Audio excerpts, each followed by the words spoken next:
SafeRoadMaps is a website. We developed it in order to allow any user to go on the site and look at a map of their community and see the fatalities that have occurred, the traffic fatalities that have occurred in their community. So if you were to go there, if you were to go to Claremont and type in 91711, you would see a map, a MapQuest style map, and it would have a little triangle and exclamation point where there's been a fatality right on the road where it's been. And you can go right, click on that icon, and you would get information about that, when it occurred, how many people were involved, whether it was a car or a pedestrian, and even a picture of the roadway, the spot on the roadway where it occurred.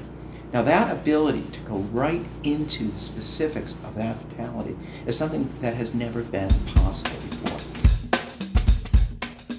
I've been working on a variety of research studies in health and transportation, and as I started to think about the public health problem of transportation, and that is that it's the #1 killer of teenagers in the country.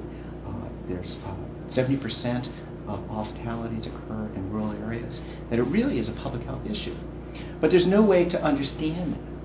And then I started to think about other complex issues for which there's easy ways to understand.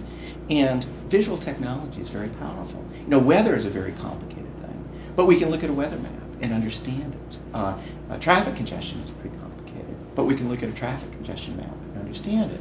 So my thought was, why isn't there a map about safety that can help people understand the conditions of roadways and prevent accidents and fatalities? And so with that kind of simple idea of a safety map, SafeRoadMaps was born.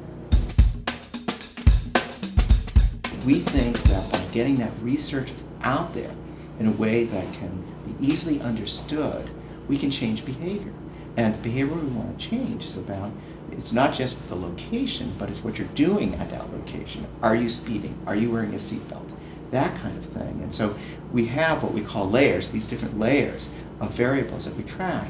And the point is that while an accident or a fatality occurred at a specific location, the behavior is a strong driver in that adverse outcome. And we want to really affect that behavior in terms of what people are doing, how they're driving, what precautions are taken. The response has been overwhelming. 6 million hits the first week. It's continued at a really robust pace. And so from that, we've come to see what kind of features are most valued.